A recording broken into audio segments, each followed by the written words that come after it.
है?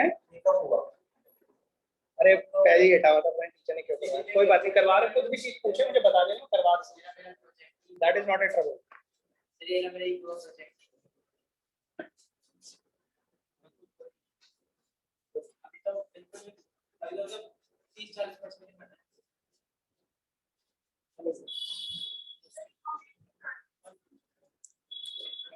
क्या नाम है?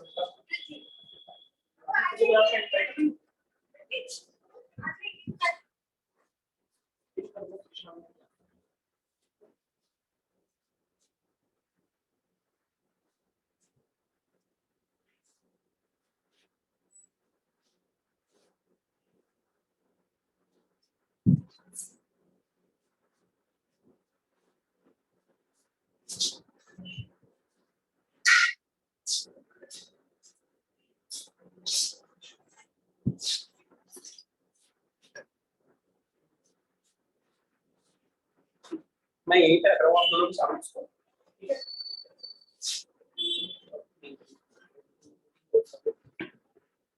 इन परसों पीपीटी के जो पढ़ा था, पीपीटी का काम कंप्लीट कर देते हैं। अगर आप अपने मोबाइल पे ज्वाइन करना चाहते हो तो आप भी ज्वाइन कर सकते हो।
स्क्रीन नजर आ रही है क्या आपको? एकदम क्लियर? तो परसों हमने कहाँ तक पढ़ लिया था? आपका पीपीटी घर पे पहुंच गई थी, आपने चेक करी थी? तो primary data projected bye the investigator, ये हो गया था हमारा methods of projection of data, direct personal investigation. अब हमने ये पढ़ना शुरू करना था, राइट? करेक्ट। तो सुनो, सबसे पहले समझ लो हमारे पास डायरेक्ट पर्सनल इन्वेस्टिगेशन होता क्या। एक एग्जांपल के तौर पे मैं आपको बताता हूं। मान लो किसी बंदे की शादी होनी है, ठीक है?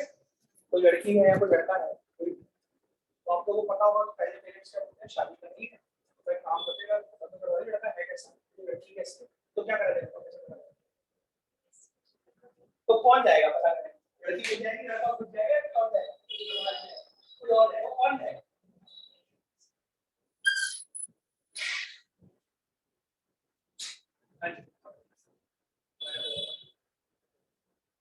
तो खुद जाएगा लड़का लड़की या कोई और जाएगा? कोई और जाएगा। तो जो जाएगा वो इन्वेस्टिगेशन करेगा। अब वो जाके पता किससे करेगा? डायरेक्ट उस बंदे से पता करेगा, लड़के हाँ भाई तुम क्या करते हो, सिगरेट पीते हो, शराब पीते हो, ठीक है, कुछ और गलत काम करते हो, बताएगा वो? किससे जाके पूछेगा? पड़ोसियों से जाके पूछेगा। दैट मीन दो ऑप्शन होगी, या तो डायरेक्ट बंदे से जाके बात करेगा, और ऐसा बंदा जनरली हमें डायरेक्ट इन्फॉर्मेशन, करेक्ट इन्फॉर्मेशन कभी ही नहीं देगा। क्यों देगा कोई अपने बारे में? लेकिन पड़ोसी अब बताओ क्या वो उसके बारे में सही बात बता सकता है? कैसे बता? अच्छा एक बात, अगर मानो को बंदा स्मोक करता है, क्या वो पूरी गली के सामने खड़ा होकर स्मोक करेगा? पीता हुआ सबके सामने जाएगा या कहाँ जाके स्मोक करेगा? अपने एरिया से थोड़ा दूर चुपचाप जाके किसी के सामने नहीं करेगा। उसको कैसे बताओ? शराब पीता नहीं पीता कैसे बता रहा है? भाई कुछ तो होते हैं जो भैया सबके सामने बदनाम है, कुछ ऐसे होते हैं शरीर दिखते हैं लेकिन अंदर से जोड़ा जाते हैं, कहीं दूसरा की, ठीक है, स्मोक करे, तो फिर कैसे पता? क्या हमें करेक्ट इन्फॉर्मेशन मिल सकती है? May be, may not be. सबके सामने पीता हो, क्योंकि सबके सामने नाम था। तो इस तरीके की इंफॉर्मेशन को कहते हैं डायरेक्ट पर्सनल इन्वेस्टिगेशन। ये होती बात। तो सबसे बड़ा method of collection of primary data क्या होता है? Direct personal investigation. क्लियर नजर आ रहा है बेटा? विजिबिलिटी में कोई दिक्कत नहीं। तो direct personal investigation is the method by which the data are personally collected by the investigator from the informant. अब देखो इन्फॉर्मेंट का मतलब क्या है? अब ये क्वेश्चन क्या कह रहा है कि डायरेक्ट उसी बंदे के पास जा रहे हैं, ठीक है? इसको कहते हैं direct personal information from the person. जैसे मुझे आपके बारे में पता करना, आपसे पूछूंगा, हाँ बेटा बताओ आपके मम्मी पापा क्या करते हैं, तो इंफॉर्मेशन आपकी, ठीक है? आपके 10th में कितने मार्क्स आए थे, आपके 9th में कितने मार्क्स आए थे, मैं आपसे डायरेक्ट पूछ रहा हूं, तो आप मुझे डायरेक्ट आंसर कर दो। सबसे पहले क्या है बेटा? आप 80% मैथ्स में कितने हैं? 60। आपके बुरे हाल है, किससे बुरे? मैथ्स में सबसे कम कितने हैं? मैं इसलिए पूछ रहा हूं क्योंकि ना अभी मुझे आपको स्टैट्स भी पढ़ानी है ना, तो स्टैट्स से ना मैथ्स का पूरा पूरा यूज होगा। मतलब मैथमेटिक्स नहीं बेटा, आपको आपको बहुत कुछ मैं बताता हूँ बात कैसे है। आपका अनुभव बचपन की चीज होती है, आपको पढ़ती तो बेसिक है, ये पूरा एक एक्सरसाइज है। Mean, median, mode, standard deviation, mean deviation, modal deviation,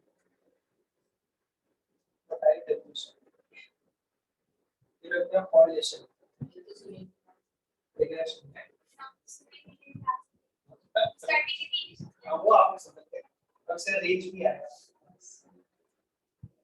अब आपका स्टैंडर्ड डेविएशन आएगा, मीन डेविएशन आएगा, वेरिएंस आएगा, कोएफिशिएंट ऑफ वेरिएंस आएगा, मतलब आपने बेसिक करना है। तो एक एक्सरसाइज में छोटा सा part, anyways does not matter, आपको इसमें दिक्कत नहीं आएगी। जब आप मेरे पास आगे मैथ्स में तो प्रॉब्लम नहीं आएगी, नहीं कह रहे। अब आपका मैथ्स कैसा है मैं उसके बारे में कुछ नहीं पूछूंगा, ठीक है? लेकिन जो मैथ्स मैं अभी आपको पढ़ाऊंगा ना, आपको उस मैथ्स को मेरे तरीके से पढ़ना है। एक मैं एग्जांपल देता हूं वाला, just tell me one thing what I am going to tell you.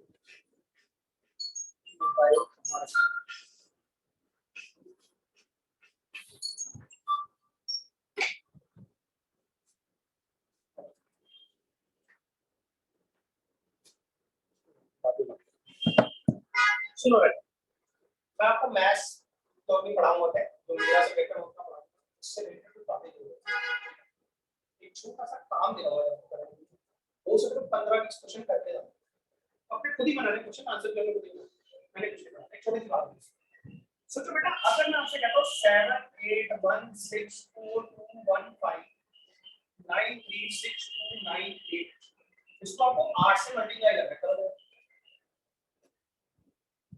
कैसे करोगे सब मुझे वो बताओ, आप कैसे करोगे मैं आपको बताता हूं कैसे करोगे, आपका तरीका आपको जो पढ़ाएगा वही करोगे।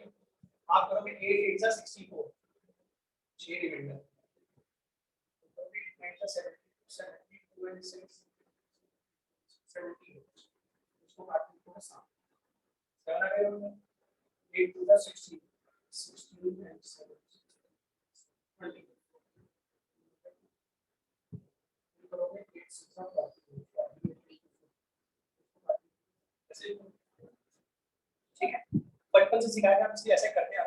तब से टीचर कुछ और पढ़ाया नहीं, आपने अब मैं बताता हूँ, सोचो बचपन में अगर आपको ऐसे ना पढ़ाया, बचपन में आपको कहता बेटा ऐसे नहीं करेंगे, हमने आज तक है ना आपको प्रोडक्ट करनी सिखाई है बेटा, राइट हमारा नहीं होता है, तो आपको राइट टू लेफ्ट सिखाई गई, मैं कह रहा हूँ बेटा इस तरीके से नहीं पढ़ेगा, लेफ्ट टू राइट कर, हम लेफ्ट टू राइट प्रोडक्ट करें, लेफ्ट टू राइट प्रोडक्ट मेरे तरीके से, ठीक है? Let us see how much time it takes.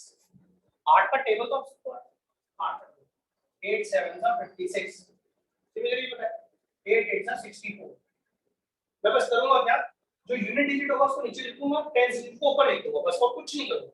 8 1 8, एक ही नंबर है, कुछ ऊपर नहीं जा रहा। 8 6 48, 8 4 32, 8 2 16, 8 1 8, 8 5 40, 8 9 72, 8 3 24, 8 6 48, 8 2 16, 8 9 72, 8 8 16, ठीक है? अभी पहले में 48 एंड 6 को ऐड करते हैं, 48 ऐसे छोटे नंबर को ऐड कर 7 और 6 देगा, 5 7 12 तो बड़ी सी पता हमें वही करना है। देखो 4 6 2 8 7 6 13 0 you can 9 you can 4 you can 7 8 4 12 7 3 1 3 5 2 and 6 how fast is answer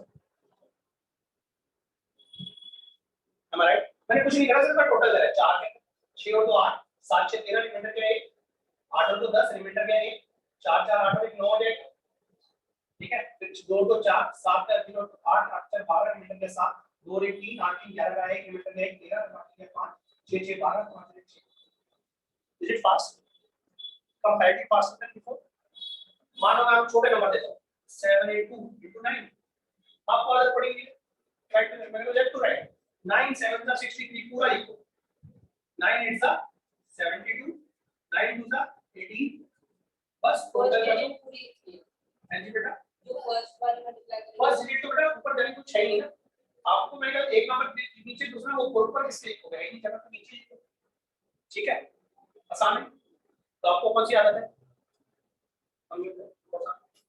और एक छोटा सा एग्जांपल दिया और आपने इसको आदत डाला और इसको सीखने का तरीका मैथ्स में मैं आपको हजारों ट्रिक्स बताऊंगा अभी बहुत सी ट्रिक्स बताऊंगा और ट्रिक वो बताऊंगा जो कि प्रूवन होगी आपको करने में कभी दिक्कत नहीं आएगी आई एश्योर यू सीखने का एक ही तरीका रहेगा पूरा हमेशा मैथ्स एक ही तरीका सबसे बढ़िया तरीका जो मेरा एवरग्रीन प्रूवन है एक चीज आपने वर्ड सुनी होगी ज्ञान बांटने से बढ़ता है सुनेगा उधर तो आपने क्या करना है जो भी मुझसे सीखना है उसको आपको जाके सिखा दो बस अपने छोटे भाई को छोटी बहन को जो बचपन से ऐसे ही करता चला जा रहा है अब उसको बोले ऐसे करते आ रहा है तो समझ उसको समझ में आएगा नहीं आएगा मुझे नहीं पता लेकिन आपको जरूर समझ में आएगा ये मेरी गारंटी है क्योंकि पढ़ाते वक्त ना हमारा दिमाग 10 मिनट ज्यादा तेजी से काम करता है तो हमने करना क्या है मैं आपको बहुत सारे ट्रिक्स बताऊंगा बहुत सारी चीजें बताऊंगा हर क्लास में उसको भी एक ट्रिक बता दूंगा आपको बट आपने क्या करना है उसको अप्लाई कैसे करोगे इसको मैं सिखा और दूसरा तरीका है खुद से प्रैक्टिस करो ठीक है समझ आ गया एक छोटा सा क्वेश्चन और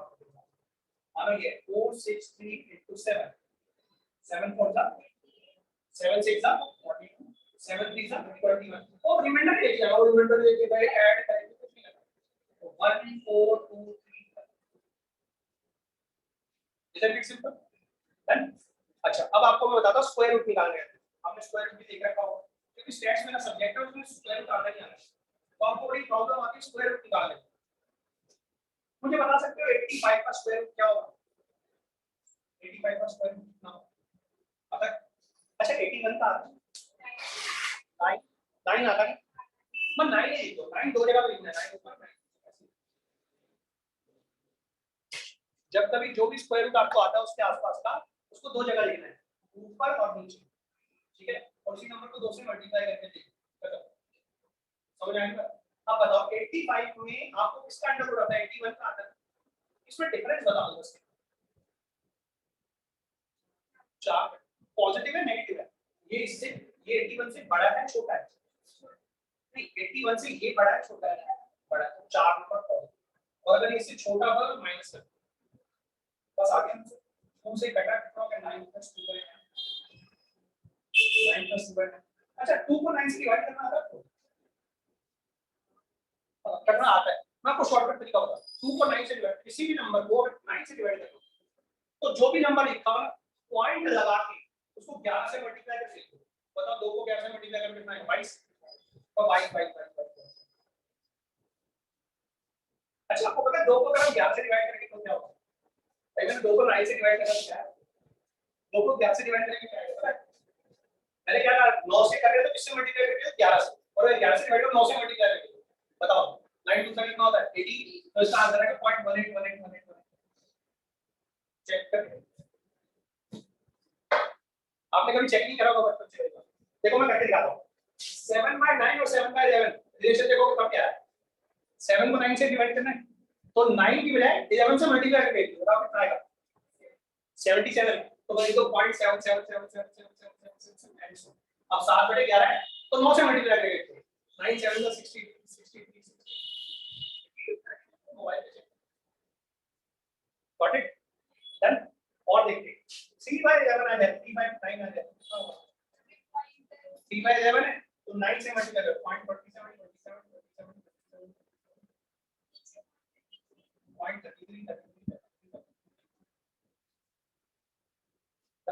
तो किसी भी नंबर को 9 से डिवाइड करना, अंदर 9 से छोटा नंबर होगा ना, तभी ऐसी बात है।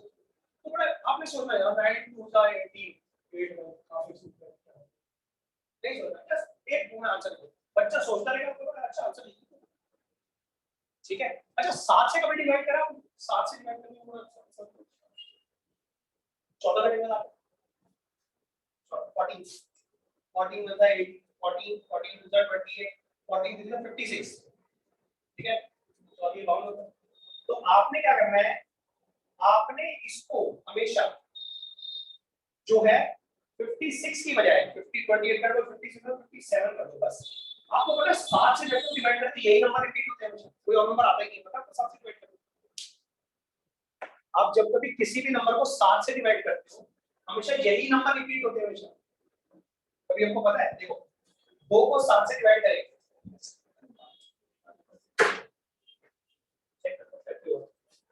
2/7 पॉइंट्स 7 से डिवाइड करो, पहली बात बताओ कितना है, 7 2 40 7 2 40 आता है 2 आ। तो पता है इसके आगे के नंबर कौन से आएंगे, यही आ जाएंगे, 8 आएगा, 5 आएगा, 7 आएगा, 28 आएगा, फिर 57 आएगा, उसके बाद 40 दोबारा शुरू हो जाएगा। और दोबारा बता माना 3/7 यहां पे पहली बार डिवाइड sin 3 7 4 से 28 होता है, तो 4 आ गया, तो 4 के बाद क्या आ रहा है 28 57 फिर 1 4 फिर 8 शुरू हो गया। माना 5 से डिवाइड कर दो कितना आएगा, 7 7 से 49 होता है, जीरो दबाओगे तो 0.77 जब 7 आ गया तो इसके बाद क्या शुरू होगा 1 4 2 5 7 यू मे नेवर चेंज। आपने कभी ध्यान नहीं दिया होगा, तो यही मैथ्स की खास बात सुनो। अभी आपके 11 में मैथ्स लिया नहीं था या क्या लिया, सुनो मैथ्स की खास बात पता है, सबसे आसान सब्जेक्ट होता है मैथ्स। अब आपने मैथ्स ले रखा है, अभी सर से पढ़ रहे हो, अच्छी बात।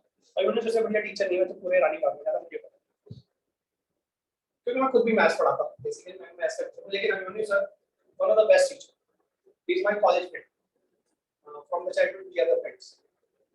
बट जहां तक मुझे पता है अभिमन्यु सर का मैथ्स सुपर डुपर स्ट्रांग है, मेरे ख्याल में रानी बाग में किसी को अभिमन्यु सर से ज्यादा मैथ्स नहीं आता, ज्यादा मुझे नॉलेज।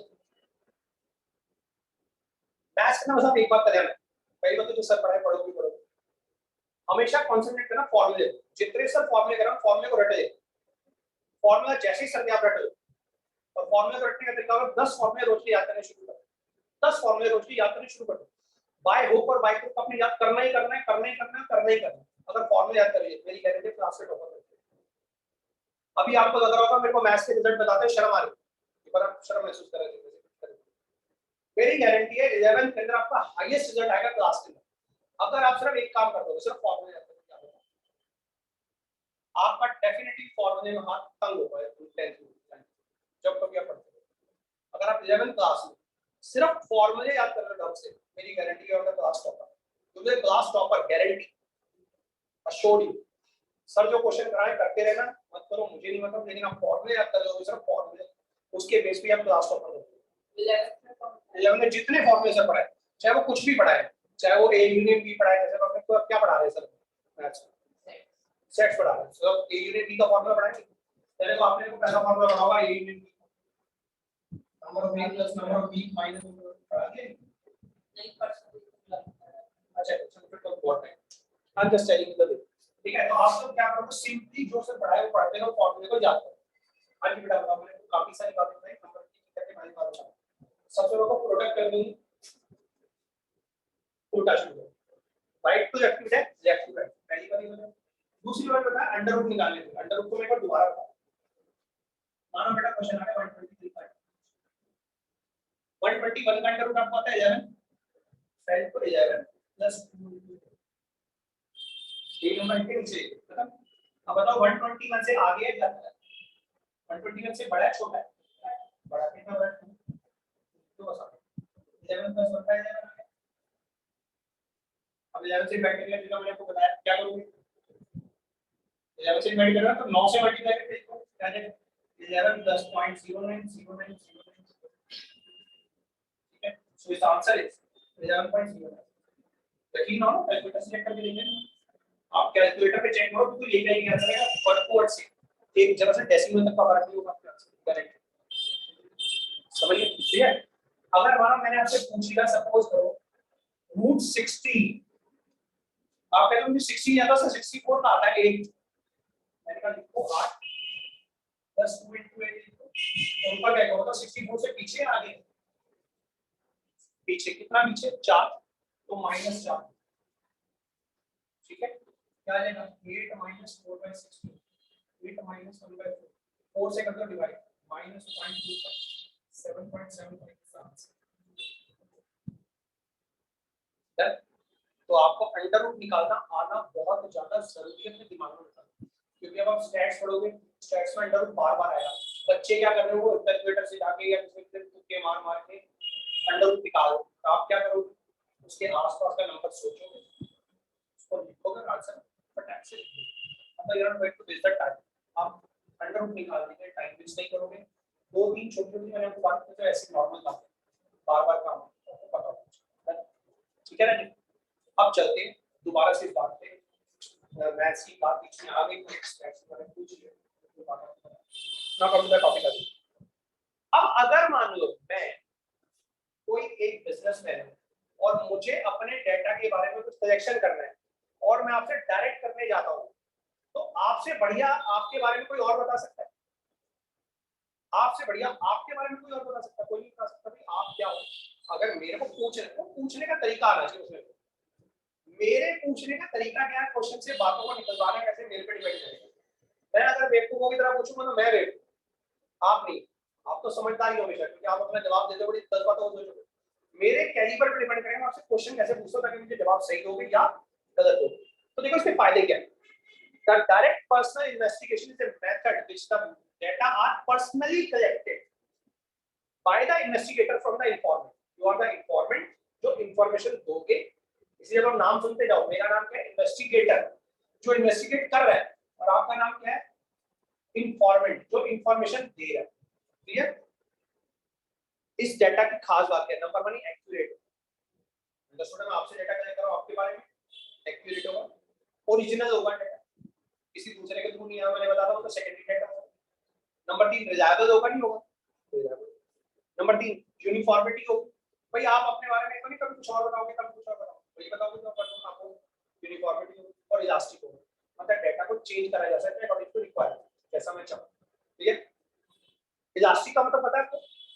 अच्छा रबड़ देखा ना, रबड़ कहते हैं रबड़ बड़ा इलास्टिक है यार, क्या मतलब रबड़ में चेंज करे जा सकता है। The thing which can be change because of requirement.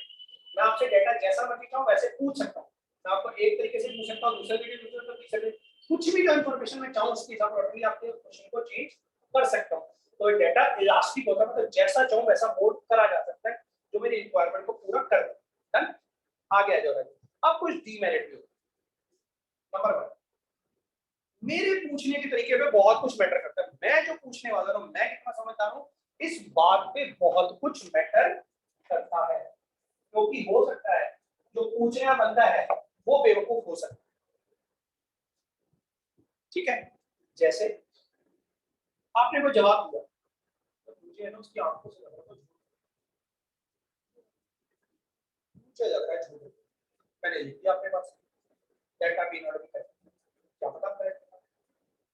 तो किस पे डिपेंड कर रहा है, आप पे या मुझ पे? मेरी सोच कैसी है, मेरे विचार कैसे हैं, मेरी थिंकिंग कैसी है, ठीक है, मेरी पर्सनल ओपिनियन कैसी है, तो ये पर्सनल बायस पे डिपेंड करता है। बायस का मतलब समझिए, देखो बड़ा आपको पर्सनल बायस, पर्सनल बायस का मतलब समझिए। अच्छा बायस का हिंदी में नहीं पता, मैंने उसे नहीं आया कि आप मुझसे क्वेश्चन नहीं करना, हर वर्ड का मीनिंग जरूर पूछना, जो भी वर्ड आपको समझ में आए। बायस का मतलब क्या है? बायस का मतलब पक्षपात। पक्षपात का मतलब पता है आपको? हिंदी में मैंने बड़ा लिखा है ऐसा वर्ड, मतलब अपनी बातों के अकॉर्डिंगली एक तरफ ध्यान ना देना। जैसे मानो आपने कई बार टीचर को देखा हो, एक पक्षपात का एग्जांपल दे, आपने कई बार स्कूल में टीचर को देखा होगा वो पढ़े लिखे बच्चों की तरफ थोड़ा ज्यादा ध्यान देते हैं, जो थोड़ा वीक बच्चों से ध्यान थोड़ा कम देते हैं, तो टीचर क्या कर रहा है बायस्ड। आप क्या बोलोगे ऐसा टीचर क्या बायस्ड? या कुछ टीचरों को आपने देखा होगा लड़कियों की तरफ ज्यादा ध्यान देते हैं, लड़कों की बातों को थोड़ा कम सुनते हैं, तो वो भी क्या है बायस्ड। कुछ टीचर ऐसे होते हैं जो लड़कों की तरफ ज्यादा ध्यान देते हैं, लड़कियों की बातों को कम ध्यान देते हैं, वो क्या है वो भी बायस्ड। ठीक है, कुछ बच्चों को आपने देखा रिच बच्चों की तरफ ज्यादा ध्यान देते हैं, पुअर बच्चों की तरफ कम ध्यान देते हैं, वो भी क्या है बायस, यानी कि वो एक साथ इक्वल ट्रीट नहीं कर रहे सबको, they are making a biasness towards the employ और टुवर्ड्स द चिल्ड्रन।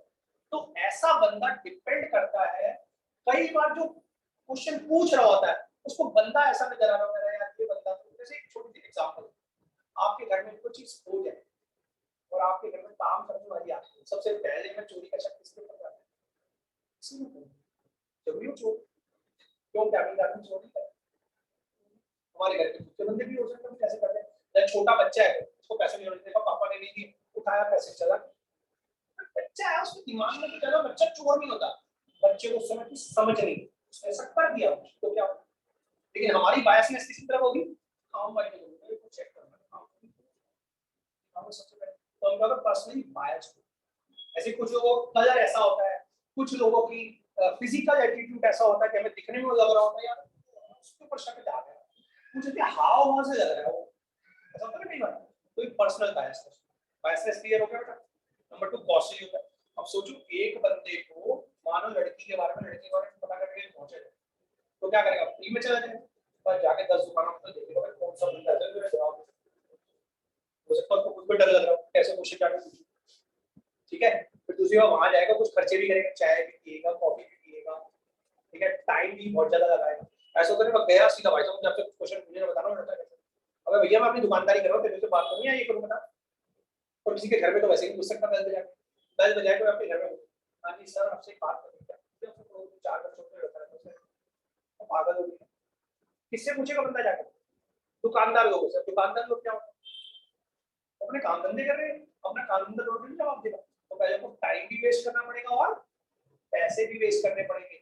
अब ऐसी बातें जनरली पता किससे पूछा पनवाड़ी से, ठीक है, कोई ऐसा दुकानदार जो कि जनरल स्टोर से आता है, भाई जरा 4 किलो चीनी दे दो, भाई बात पूछनी आपको जो रहता है ऐसे ही पूछेगा, तो यानी कि पैसे भी बहुत ज्यादा है टाइम भी बहुत ज्यादा है, तो सुनो क्या difficult to study vast area, अब वो बंदा कई बार इतना समझदार हो सकता है कि सारी बातों के बारे में पूछ ले, और कुछ ऐसे होते हैं जो वास्ट एरिया के बारे में डिफिकल्टी होती है पूछने,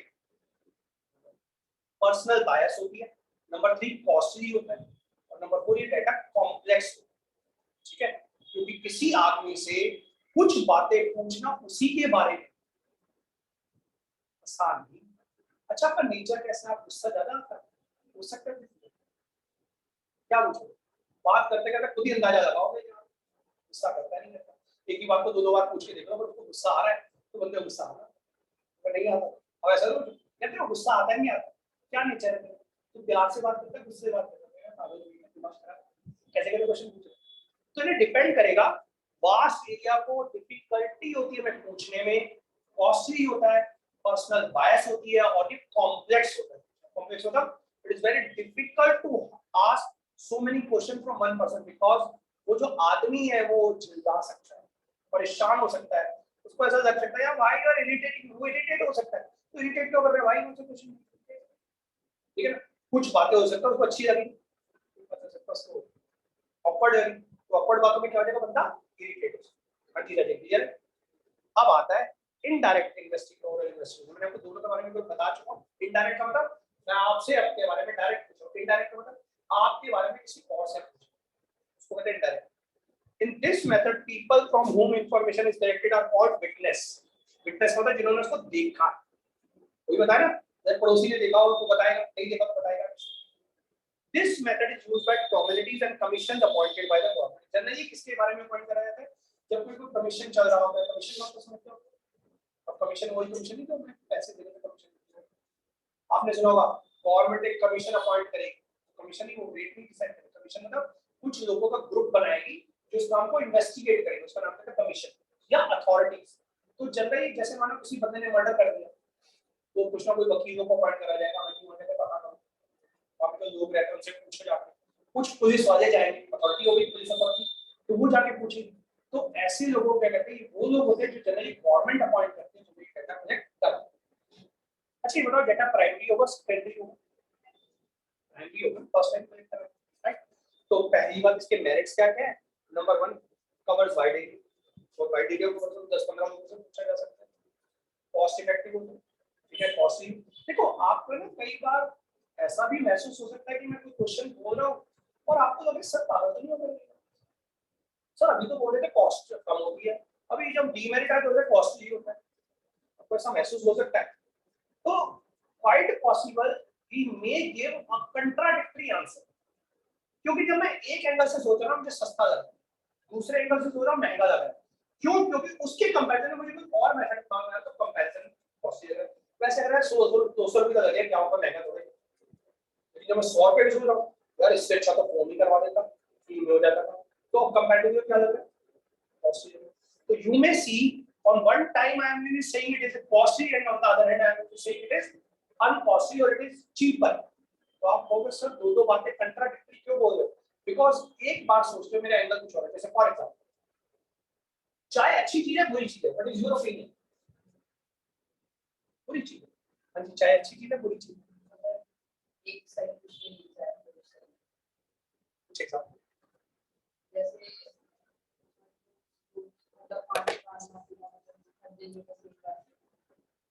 आप चाय पीते हो? क्यों नहीं पीते? या करो भाई, जब एक बार पीने में तो फायदा होता है, आप कभी बता दो। हाँ जी राजा, आप पीते हो चाय? नहीं, आप नहीं पीते। बच्चे लोग आजकल चाय नहीं पीते। चाय बेकार होती है, टेस्ट अच्छा है।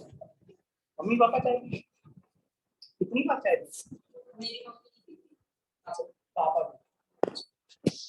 अच्छा पापा जो चाय पीते हैं दिन में कितनी बार पीते हैं? आप मम्मी पीती? अच्छी लगती है? कितनी अच्छी लगती है? मैं बताता हूँ कितनी अच्छी लगती है, मैं उनका एग्जाम्पल। अरे यार चाय बना दे, सर में दर्द, अरे बुखार हो रहा है यार, बदल एक कप चाय बना दे यार, अरे थोड़ा ना बदन टूट रहा है यार, चाय बना दे, अरे ठंड लग रही है यार, एक कप चाय बना दे। ऐसे ही बोलते, सोच रहे हो कितनी चीजों काम आ रही है यार, आंखें ना तो भारी भारी हो रही है यार, चाय बना दो। सर में दर्द हो रहा है, चाय बना दो। बुखार हो रहा है, चाय बना दो। बदन टूट रहा है, चाय बना दो। सर्दी लग रही है, चाय पी यार, कुछ मन नहीं कर रहा, चाय बना दे, सामने पकौड़े बना दे। ऐसे ही बोलते, तुझे कितने सारे फायदे चाय के, आपका चाय के नुकसान होते हैं। आप बताओ चाय बेकार होती है? पेरेंट्स जाकर पूछो चाय कितनी अच्छी होती है। सही कह रहा हूं? कुछ भी हो रहा है चाय बना दो। हम चाय का एग्जांपल देते हैं। जब आपको पता है लक्ष्मण रामायण सुन रखी है? आजकल तो रामायण आती है, हमने तो बचपन में लाइव देखी थी, वो टीवी के अंदर जो आती है, तो ज्यादा आप लोगों ने वो नहीं देखी, सुनिए जरूर होगी। लक्ष्मण जी मूर्छित हो गए, लक्ष्मण जी मूर्छित मतलब बेहोश हो गए। लक्ष्मण जी बेहोश हो गए, हनुमान जी को कहा गया जा संजीवनी बूटी लेकर आओ तो जिंदा होंगे। वो गए वहां पर ढूंढे, वो संजीवनी बूटी पता नहीं है, तो पूरा पहाड़ ही उठा। अब पहाड़ उठा के जाए तो लोगों ने कहा प्रभु इस जगह में तो सभी चल रहा है, आप आगे पूरा पहाड़ उठा के, कलयुग में क्या होगा? जैसे कलयुग चल रहा है कहते हैं, तो कलयुग में क्या वहां पे भगवान तो अवतार रहेंगे, तो वहां पे कैसे लोग जीवित हुआ करेंगे अगर ऐसी कोई प्रॉब्लम है? मैंने चिंता मत करो, एक ऐसी बूटी होगी जो घर घर में मिलेगी, ठीक है, जो हर हर बीमारी के खावा है, सर में दर्द हो रहा है चाय बना दो, बुखार हो रहा है चाय, एक ऐसी बूटी जो घर घर में मिलती है। तो बूटी का नुकसान बता, आपको पता है चाय में कैफीन होती है, ज्यादा रखती है चाय कैफीन होती है। कैफीन का नुकसान होगा, कैफीन कितनी नुकसान है? 5 ml का एक इंजेक्शन अगर नस में डायरेक्ट लगा देना, बंदा तड़पता नहीं, बगैर तड़पे ही मर जाता, इतना स्ट्रॉन्ग जहर है ये कैफीन। देखिए हमें तो सर दर्द हो रहा है, बुखार हो रहा है, जस्ट लाइक स्टेरॉइड, स्टेरॉइड कहते हैं, तो स्टेरॉइड है जो हमारी बॉडी में जाता है, हमारी बॉडी को आराम देता है। हमें इतना सही है, तो चाहे इतना का हो ना मात्रा 5 ml तो बहुत ज्यादा, तो 5 0 बनाएंगे, लेकिन हमारी बॉडी में उसको आदत पड़ जाती है उसको, तो हम लोग उसको रेगुलर बेसिस पे लेते हैं, और वो रेगुलर लेते रहते हैं, उसके हैबिचुअल आदत, लेकिन हमारी बॉडी को फायदा ही बहुत होता है। जैसे कहते हैं ड्रिंक करना हो, हार्ड ड्रिंक होती है, विस्की वगैरह, अच्छी होती है बुरी होती है? सुनने में मीठी बुरी होती है, सच में होती बुरी, लेकिन कितनी बुरी होती है कितनी अच्छी होती है उसके सबसे बड़ा एग्जाम्पल, हम जो कोई भी कफ सिरप लेते हैं ना, कफ सिरप खासतौर से एलोपैथी, उसमें अल्कोहल होता है, कोई भी अगर आपको जुकाम हो रहा है उसको कोई दवाई दे उसमें अल्कोहल होगा ही, उसके बिना वो ठीक ही नहीं हो सकता। तो कितनी बढ़िया दवाई, ठीक है। आपको पता है कि हम लोगों की दिक्कत है, हम पता कितनी पीते हैं, और दे दिए जा दिए दे जब तक गाली में लेके जाएंगे तब तक पीते रहे, जब तक झूम के जाएंगे तब तक पीते। लेकिन अमेरिका में हर लेडी हर जेंट्स कितनी पीते हैं पता है? पीते 10 ml, एक चम्मच, 1.5 चम्मच दिन में 2 बार, क्योंकि तो सर्दी होती है, सर्दी को दूर करती है। नंबर 2, सर्दियों में हमारी बॉडी से तो सर्दियों में तो पानी जम जाता है, हमारी बॉडी को खून की जरूरत है, वो पानी वो जो हम पीते हैं हमारी पूरी बॉडी को जैसे साफ करती है, उनकी अच्छी है। अब इंडिया ऑलरेडी गर्म देश है, यहाँ पे और क्या पियोगे, अभी मर रहे हैं, ऊपर से दारू पिए जा रहे हैं, पी गवर्नमेंट पागल, तो दारू पीना किसी एंगल से अच्छा नहीं है, लेकिन वहाँ पे अच्छा है, किसी के लिए अच्छा है किसी के लिए बुरा है। तो वही बात अभी मैं यहाँ कभी बोलूँ तो कभी मुझसे इस बारे में आर्ग्यू मत करना, तो बच्चे ने उसमें आर्ग्यू करने सर हम ही बता दें कॉस्ट इफेक्टिव है, नीचे जाकर करो महंगा है, तो क्यों बोल रहा हूँ, एंगल इज डिफरेंट, चाहे फायदेमंद भी है एक एंगल से, चाहे नुकसानदायक भी दूसरे एंगल से, but we can not merge the two, both are from the different perspective, right बेटा, क्लियर है? ओके फाइन, चलो नेक्स्ट पे चलते हैं। कवर वाइड एरिया, बात समझ में आती है, वाइडर एरिया कवर करती है। नंबर 2 कॉस्ट इफेक्टिव है। नंबर 3 सिंपल है, किसी बंदे से आके कुछ पूछना, चल बातें करो, बस चलो से बातें करते पूछो, एक्सपर्ट ओपिनियन मिल जाती है। अभी 4 बंदों से पूछा तो 4 बंदों ने अगर अलग जवाब दिया तो पता लग गया वो ये बोल रहे तो इनफैक्ट इसका मतलब नहीं है, ठीक है, एक्सपर्ट की ओपिनियन हो जाती है। ठीक है, इसके डीमेरिट क्या, किसके बारे में पूछे, किसी दूसरे के बारे में, आपके बारे में किसी और से पूछे तो एक्यूरेट होगा डेटा क्या, अभी उन्होंने ऊपर बोला एक्यूरेसी, यहाँ पे क्या बोलेंगे एक्यूरेट हो सकता है, लैक ऑफ एक्यूरेसी होती है। पर्सनल बायस तो दोबारा मेरे सोचने पे डिपेंड करेगा मैं कैसा बोल रहा हूँ। एंड डाउटफुल कंक्लूजन, जो कंक्लूजन होता है वो भी डाउटफुल होता है, मे बी राइट। हाँ जी राजीव, क्लियर। अब इसके अंदर सुनो, 3 नाम आपको बता रहा हूँ। सबसे पहला बंदा होता है इन्वेस्टिगेटर। मान लो मैं आपके बारे में कुछ जानना चाहता हूँ, मान लो मैं अपनी बेटी की शादी आपसे करना चाहता हूँ या अपने बेटे की शादी आपसे करना चाहता हूँ, एक एग्जांपल। तो अगर मान लो मैं शादी करना चाहता हूँ अपने बेटे बेटी की किसी बंदे से, तो मैं इन्वेस्टिगेट करूंगा, कोई और इन्वेस्टिगेट करेगा उसे?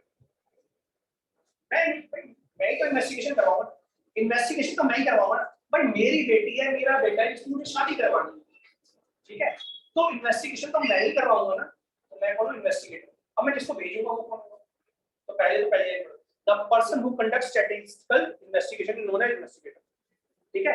अब मानो मेरी हेल्प करने के लिए मैंने अपने फ्रेंड को बोला, अपने चाचा के लड़के को बोला, मामा के लड़के को बोला या पड़ोसी को बोला, भाई प्लीज पता कर, फिर किसी बंदे को फोन करके बोला मेरे को दोस्त वहां रहता है, भाई तेरा काम कर दिया उस एरिया में बंदा रहता है पता करके बता दूंगा, तो वो जाएगा मैं जाऊंगा, उसका नाम है न्यूमरेटर, ठीक है।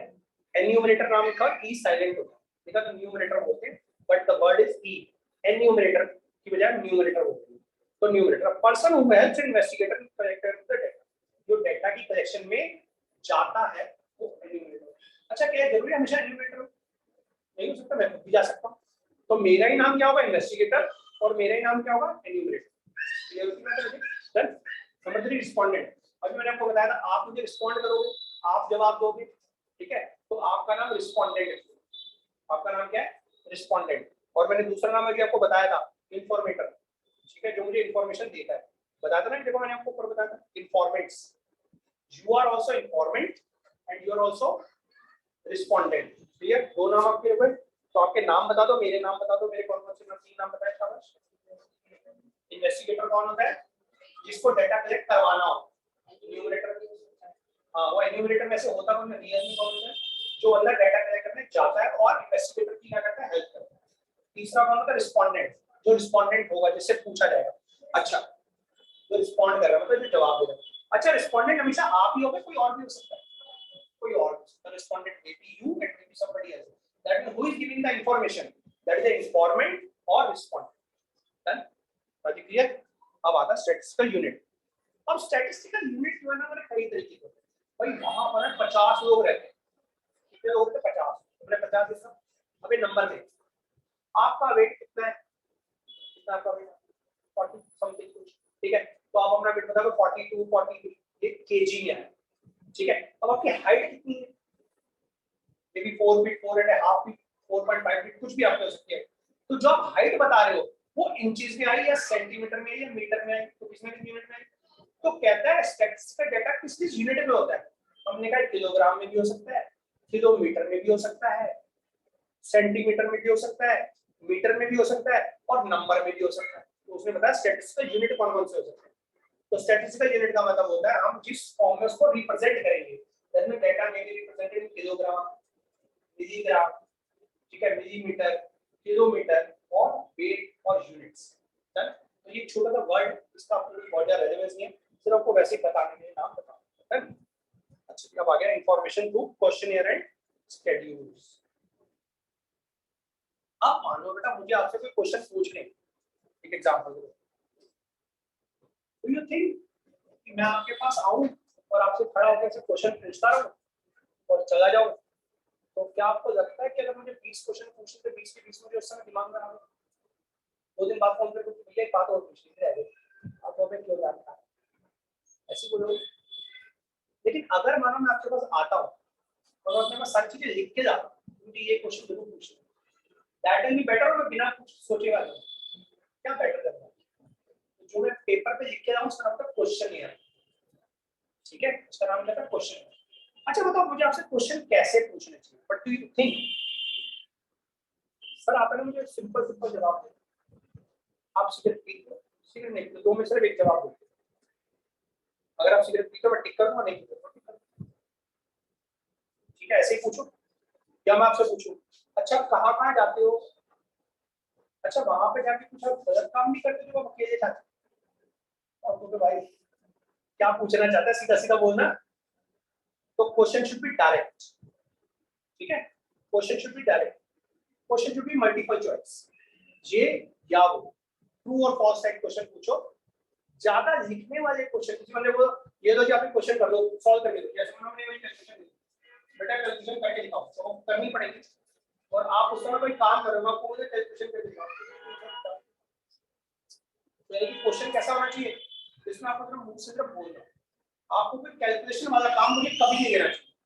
अगर मैं कभी भी किसी इंफॉर्मेट से या किसी भी रिस्पोंडेंट से डाटा कलेक्ट कर रहा हूं, the data should not be in mathematical, it should not be question to be solved, question to be written, it must be direct question, simple question पूछने चाहिए, डायरेक्ट क्वेश्चन पूछने चाहिए, indirect घुमा घुमा के बातें नहीं पूछनी चाहिए। Next, the question should be multiple choice, true false yes no, बस इतने में खत्म कर दो।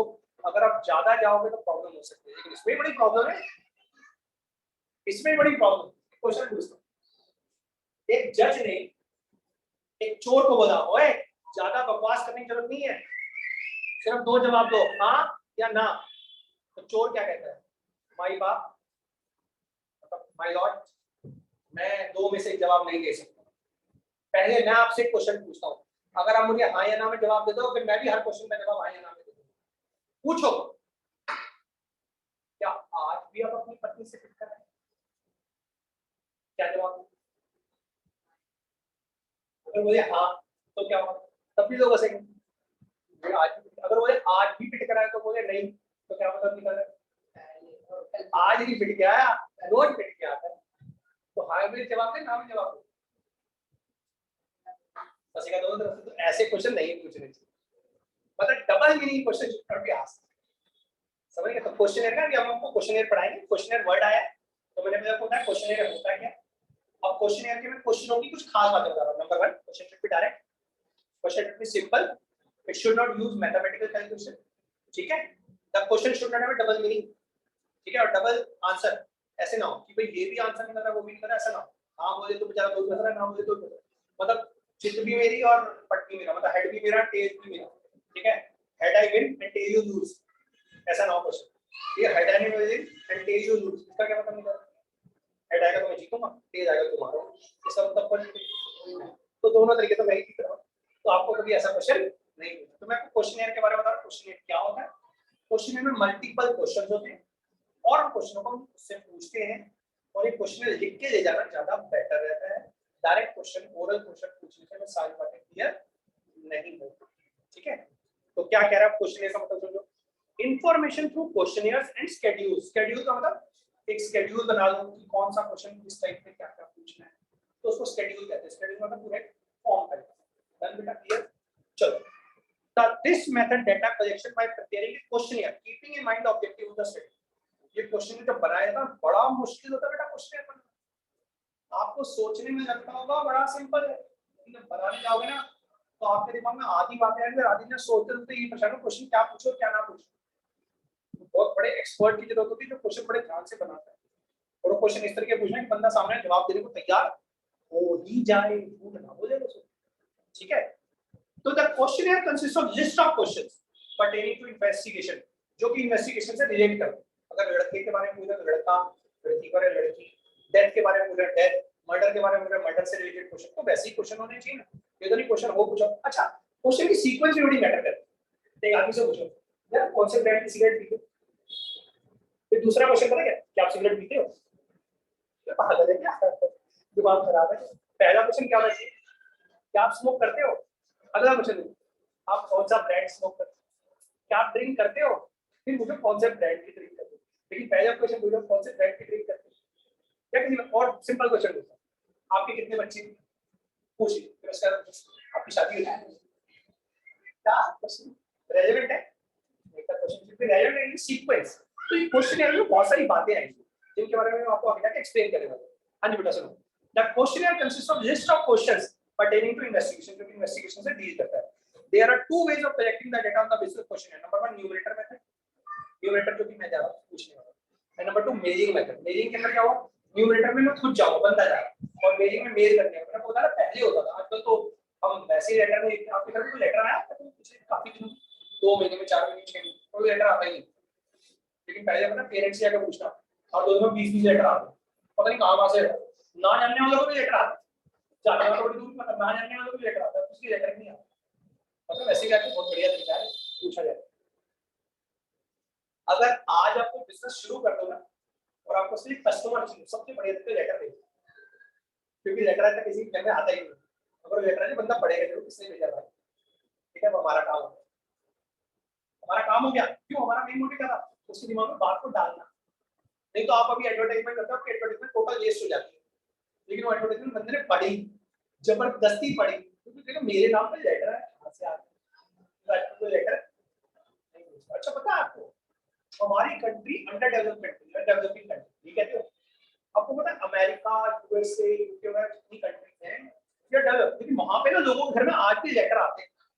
कभी पूछना, अगर आपको कोई रिलेटिव इंडिया के बाहर है तो उनसे पूछना कि आपके घर पे जैसा letter comes in your house, they will say yes regularly. वो रोज जाके मेल बॉक्स चेक करते हैं तो लेटर तो नहीं आया हुआ, उनको regularly receive letter from so many places. आज भी वहां पे लेटर लिखने का चलन है, इंडिया में खत्म हो गया, आजकल व्हाट्सएप आ गया। शादी का लेटर लोग किसको भेजते हैं, भाई मेरी बेटी की शादी है, इस कार्ड पे शादी में व्हाट्सएप पे आ रहा है, यार आने का टाइम नहीं है, प्लीज आइए जरूर। चलिए क्या होगा फोन कर, और आजकल तो नोट भेजने का चलन आ गया, नोट भी रिकॉर्ड करके भेजते भाई आइए। कभी ना भी हो कभी सुन नहीं हो, आज ऐसा होता बेटा। तो क्या हो रहा है, यहाँ पे इंडिया में चलन कम होता है, वहाँ पे चलन बढ़ता है। ठीक है, तो कौन कौन से दो तरीके, नंबर 1 और दूसरा मेरी में, लेकिन आजकल चलन में खत्म। अभी अपने पेरेंट्स से जाकर पूछना, ठीक है ना। पहले मैगजीन आया था, तो नाम था रीडर्स डाइजेस्ट, रीडर्स डाइजेस्ट। उसमें ना आपके घर पे लेटर आता था, उस लेटर में तकरीबन 5-6 और ब्लैंक पोस्ट कार्ड होते, ब्लैंक पोस्ट, और उसमें आपसे बहुत सारे क्वेश्चन पूछे जाते। अगर आपके क्वेश्चन के जवाब उन्होंने सेलेक्ट कर लिए तो आपको 1000 रुपए का प्राइज मिल सकता है, लाख रुपए का भी मिल सकता है, 10 लाख का मिल सकता है, 1 करोड़ का भी मिल सकता है, कुछ भी प्राइज मिल सकता है। लेकिन आपको करना क्या पड़ेगा, आपको उस क्वेश्चन को पढ़ना है, उसके जवाब देने हैं, उसको पोस्ट कार्ड में डालना है, उसको लेटर बॉक्स में जाके पोस्ट कर देना। आपको इतनी मेहनत करनी पड़ेगी। तो पहले ना पोस्ट ऑफिस होते थे, पोस्ट बॉक्स भी हर जगह पे बने होते थे। तो मैंने बचपन में शायद देखे हो, क्योंकि मेरे ख्याल में आपके पैदा होने का आपका बर्थ जो है 2016 के 2006 के आसपास होना चाहिए, 2006 का बर्थ होना चाहिए शायद मेरे ख्याल में। तो अगर आपका 2006-7 का बर्थ है तो उस समय पर ये लेटर बॉक्स कंपैरेटिवली कम हो चुके थे, और फिर 10 साल में तो टोटली खत्म ही हो चुके। लेकिन हमारे टाइम पे हर 2-3-4 गली के बाद लेटर बॉक्स लगा होगा, जब हम जाके लेटर पोस्ट करते हैं और हर मतलब एक चौक के बाद तो होता ही होता, सारे लेटर बॉक्स हट चुके हैं। अब सिर्फ एक जगह पे लेटर बॉक्स होते हैं, पता है कहाँ? पोस्ट ऑफिस के बाहर। और तो भाई पोस्ट ऑफिस के बाहर भी नहीं, पोस्ट ऑफिस के अंदर एक बना हुआ है, ठीक है। तो पहले हम लेटर पोस्ट करा करते थे और कई बार प्राइसिंग भी हमें मिल जाती है, ठीक है, fine. So there are two ways of projecting of the data on the basis of questionnaire: numerator method and mailing method.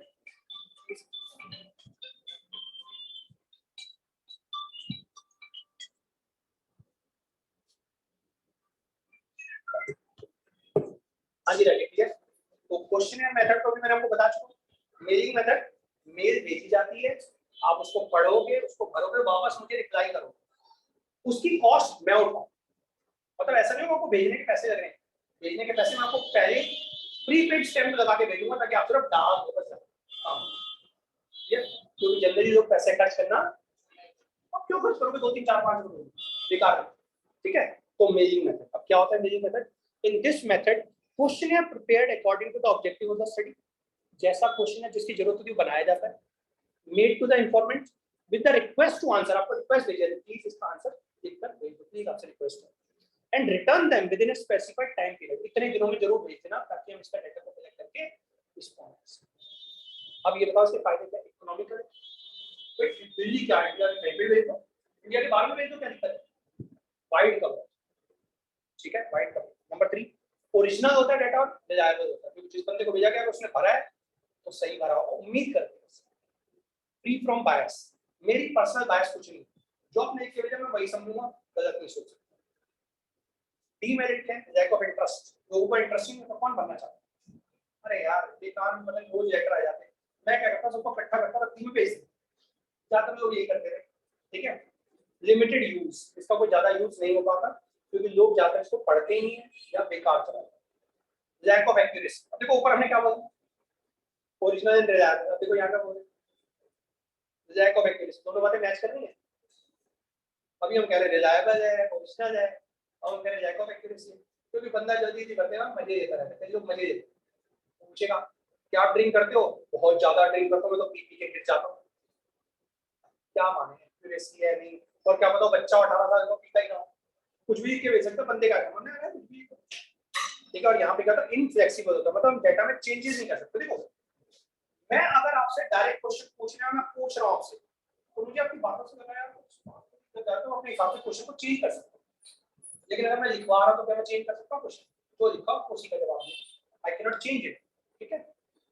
तो अब आ गया न्यूमरेटर मेथड। न्यूमरेटर मेथड में इनको ऑलरेडी बता चुका हूं बहुत ज्यादा, बंदा खुद जाता है जाके क्वेश्चन पूछता है, इसी को हम पर्सनल डायरेक्ट मेथड भी कहते हैं और न्यूमरेटर मेथड भी कहते हैं।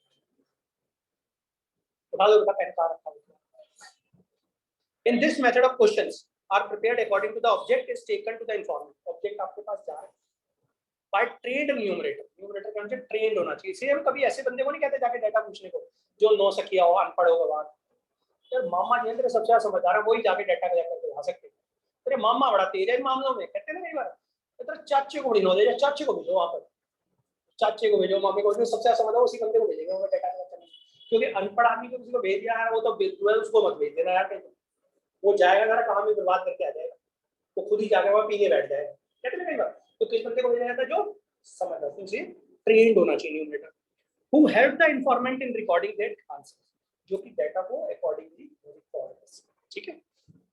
Numerator are also the persons who help the investigating director, तो हम आपको ऊपर ही ऑलरेडी बता चुके, ठीक है। तो इसके फायदे क्या क्या है? वाइड कवरेज है, ज्यादा कवरेज हो सकती है, न्यूमरेटर जहां मर्जी जाके डेटा कलेक्ट कर सकते हैं, एक्यूरेट और रिलायबल होता है, पर्सनल कांटेक्ट हो रहा है, इसमें फ्लेक्सिबिलिटी ज्यादा होगी, ध्यान रखना इस बात पे, कंप्लीट इंफॉर्मेशन यूज। प्रॉब्लम क्या क्या, दिक्कतें क्या है? कॉस्टली होता है, कोई बंदा जा रहा है पैसे तो लगी, टाइम कंज्यूमिंग होता है, बंदे के आने जाने का टाइम नहीं लगता, आज अगर 10 जगह पे जाना पड़ जाए किसी बंदे को कितनी दिक्कत है, बायस्ड होता है, बंदा सामने देते हुए कुछ भी लिख सकता है, unsuitable for a small investigator, मैं हमारा इन्वेस्टिगेटर छोटा गरीब आदमी, फिर मैं पैसे लिमिटेड है, 10 बंदों को ऐसे अप्लाई करूं, उसको सैलरी भी देनी पड़ेगी, आने जाने के पैसे भी देने पड़ेंगे, खाने पीने के पैसे भी देने पड़ेंगे, मैं तो इसी में लूट पड़ जाऊंगा। कौन कर सकता है इसको? अमीर रिच कंपनीज, ठीक है। और दूसरी सबसे बड़ी बात, non availability of skilled numerator, numerator skilled मिलना बहुत बहुत बहुत बड़ी बात, क्योंकि ज्यादातर लोगों से बात करके उनसे बातें निकलवाना आता ही नहीं, इवन आपको और मुझे भी नहीं आता, समझ रहे हैं? तो दैट इज द रीजन। अब आ गया क्वेश्चनियर में, आपको बता रहा क्वेश्चनियर आएगा। तो qualities of a good questionnaire क्या होंगे? नंबर ऑफ क्वेश्चंस लिमिटेड होने चाहिए, ठीक है, इसमें लिखा होता है लिमिटेड नंबर ऑफ क्वेश्चंस होने चाहिए, सिंपल और क्लियर होने चाहिए क्वेश्चन, प्रॉपर अरेंजमेंट होने चाहिए ना, ऊपर नीचे। भाई आपके बच्चे कितने में, बाद में शादी हुई नहीं, ठीक है जी, तो बाद में पूछो आपकी एज कितनी है, और बड़ी बेवकूफी भी आप उससे, ठीक है। Proper arrangement of questions, no personal question generally avoid करने चाहिए, ठीक है। नो मैथमेटिकल कैलकुलेशंस, यही बताया था बेटा।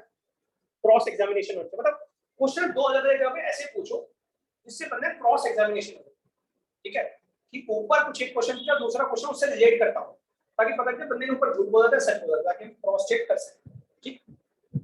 इंस्ट्रक्शंस क्लियर होनी चाहिए कि क्या क्या इंस्ट्रक्शन हमें होनी चाहिए। और presentation pre testing of the questionnaire को ना, ऐसा नहीं क्वेश्चनियर आपने बनाया सीधा लेके चले गए, नहीं, पहले अपने कुछ लोगों को तो भरवा के देखो, फिर वो बताएंगे सर इसमें ये क्वेश्चन मेरा ऊपर से आया, आप उसमें ऐसे ऐसे पूछो तो बात कुछ और सब कहते हैं हाँ सर ठीक है, नहीं तो प्री टेस्टिंग करना जरूरी है। अब सेकेंडरी डेटा आगे बेटा, इसको नेक्स्ट क्लास में पढ़ेंगे, आज की क्लास की मुलाकात आज इतनी, ठीक है। ओके राजे, तो आपके पास ये फाइल आपके पास पहुंच चुकी है, आप लोग एक बार इसको दोबारा रीड कर लो, कोई वर्ड या लाइन अगर आपको समझ में नहीं आती, mark it down, right it down on the paper, फिर मुझे सर से जाके क्वेश्चन पूछे, नेक्स्ट क्लास में पहले आपके डाउट लेंगे, फिर जाके क्वेश्चन पूछेंगे, ठीक है। मैंने आपको पहले ही बोला कि आप कोई भी क्वेश्चन मुझसे कभी भी आके पूछ सकते हो, मेरी जो आदत है, मैं अपनी आदत आपको बताया, एक छोटा सा आप क्वेश्चन पूछना, उस क्वेश्चन का मुझे आंसर दो। मान लो बेटा आपने पैसे दिए 500 रुपए, 1000, पापा ने 1000, आप मार्केट गए, आपने कोई शर्ट या ट्राउजर सिलेक्ट किया, पसंद आ गया आपको, आपने उसको भैया को पैसे दिए, कभी ऐसा हुआ भैया पैसे दे दिए, मुझे शर्ट बड़ी पसंद है, रख लो, पैसे भी रख लो, मैं जा रहा हूं, ऐसा होता है क्या करो? पैसे दिए तो शर्ट लेकर आओगे, ट्राउजर क्यों?